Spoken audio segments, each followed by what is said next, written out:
Hi, wrestling fans. Thanks for clicking on the Dreaded D Rose report. I get a kick out of this Brett Favre deal, you know, but we got our own little guy. NXT Season 2 contestant Titus O'Neil accidentally posted an image of his genitalia on his Twitter shortly after midnight on Thursday. He then attempted to cover it up by a miscue, saying he claimed that a hacker did it. And why you would ever use genitalia and the word hacker in the same sentence, I have no idea, but oh, put me on the edge of my seat. He says, whomever is sending inappropriate crap and to my Twitter account, please stop doing it, he says. And whoever's taking pictures of my genitalia, stop doing it. Anyway, it's the same reason my posts, haven't gone through either, he says. Anyway, it should be noted, though, however, that his post decreeing about the hacker was made 4 minutes after the nude photograph was sent.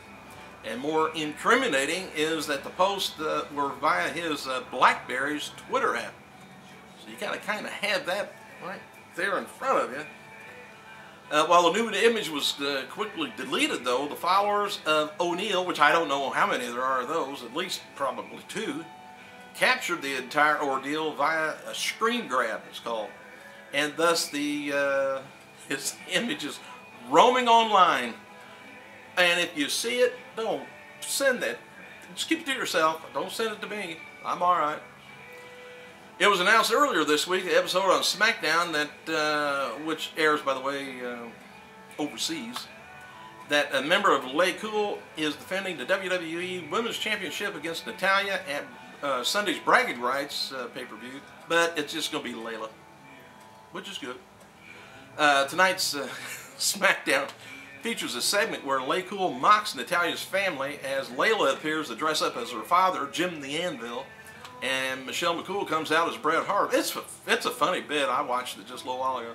Anyway, a match pitting laycool against Natalya and Kelly takes place with the baby faces coming out in victorious, but it's great how Layla wrestles the whole match with the little billy goat beard of Jim's, and it never comes off.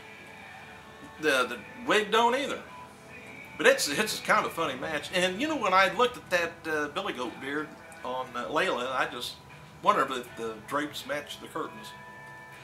Anyway, Dixie Carter, she's still keeping with the storylines on her Twitter account the other night. She says she was sitting around at home watching Impact and Reaction, and interesting to hear a bunch of men trying to tear me down, she says, when all they've done is just fire me up. Reaction, understand Reaction tonight. She understands Reaction tonight. They're tearing me to shreds and unveiling their plans since day one to take over TNA. Later, a fan wrote, this is kind of funny how reality and storyline kind of intermix every once in a while, but the fan wrote to Eric Bischoff and said, if you wanted to truly sell what you're doing, maybe take Dixie off of the Reaction credits, at the end of the show. But Dixie, snide as she is, she retweeted the fan's comment and added her own little message. She says, see how stupid they are? Oh, well. Rob Van Dam, he's just been added to this weekend's TNA Live event in Michigan, by the way. Winner, formerly known as Katie Leah Bertram, wrote following on her Twitter after TNA debut the other night. Thanks for the positive feedbacks. That means the world to me. I'm so excited, she says. Alright, the 2011 WWE Elimination Chamber will now take place in Oakland, California at the Oracle Arena February 20th. Make a note of it in California. WWE has previously planned to hold the event in Madison Square Garden in New York City, but plans were changed due to conflict with the New York Rangers hockey game that afternoon. WWE wouldn't have had time to set up the chamber match after the hockey game, I guess. Jim Ross, he's going to be in attendance at Sunday's Bragging Rights pay-per-view.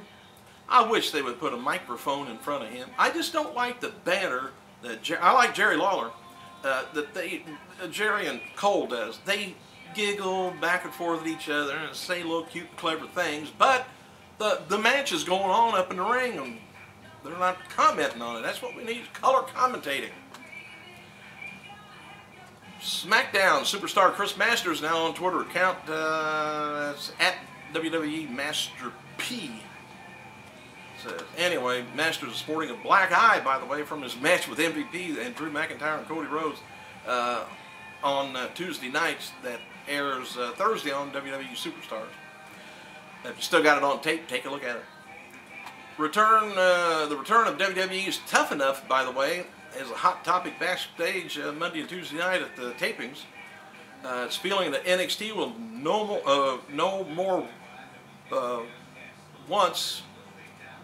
be no more once Tough Enough returns.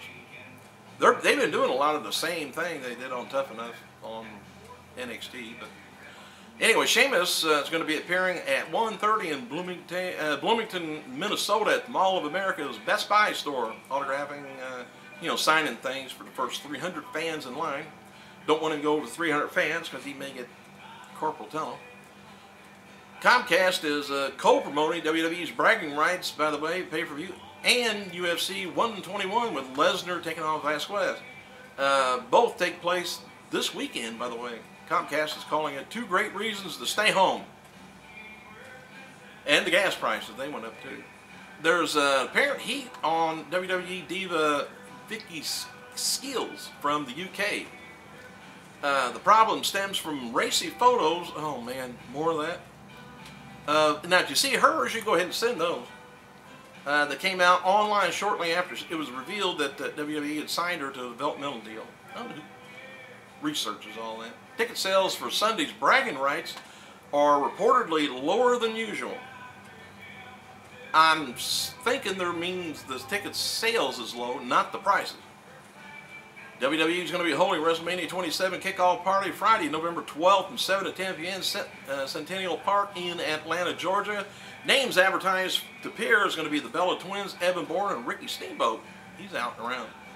WWE is planning to release a silver WWE title belt in 2011. That's going to be for sale at the events and on their shop zone. No word yet if they plan on using the silver title on TV. It'd be wise to do that. TNA has announced that the main event for November's Turning Point pay-per-view is going to be Mr. Anderson versus Jeff Hardy for the world title. TNA is also building to a Team 3D versus Motor City Machine Guns in a title versus career match for that event. The match is expected to be made official in the next few weeks. Indie promoter, by the way, Mike T. Meal Jr., known in the wrestling ring though as Mike E. Milano, co-owner and promoter of Connecticut's Defiant Pro Wrestling, passed away Wednesday night, November 20th. His son Michael announced it on his Facebook page. Milano was hospitalized earlier in the week after suffering a stroke. He was only 46. A little bit of history here. About ready to sneeze. October 22nd, 1995. In Your House 4, WWE, Great White North. Smoking Guns defeated 1-2-3 Kid and Razor Ramon for the tag titles after suffering an injury at the New York nightclub. That's when he got beat up. Shawn Michaels is forced to vacate the WWE IC belt to Dean Douglas. Razor Ramon defeats Dean Douglas to win the WWF IC belt. British Bulldogs defeated Diesel by disqualification. Diesel retained the WWF Championship. The year 2000, No Mercy. William Regal defeats the Naked Midian. Remember him? Whew. For the Euro belt. Los Conquistadors, which was Ed and Christian back then, defeated the Hardy Boys, which was the Hardy Boys back then. Kurt Angle defeated The Rock to win the WWF Championship belt. No DQ match. And 2001, Bradshaw defeats the Hurricane to win the WWF Euro belt. And Jeff Jarrett defeats AJ Styles in 2003 to win the NWA World Heavyweight Championship. Thanks for clicking, you guys. I gotta go.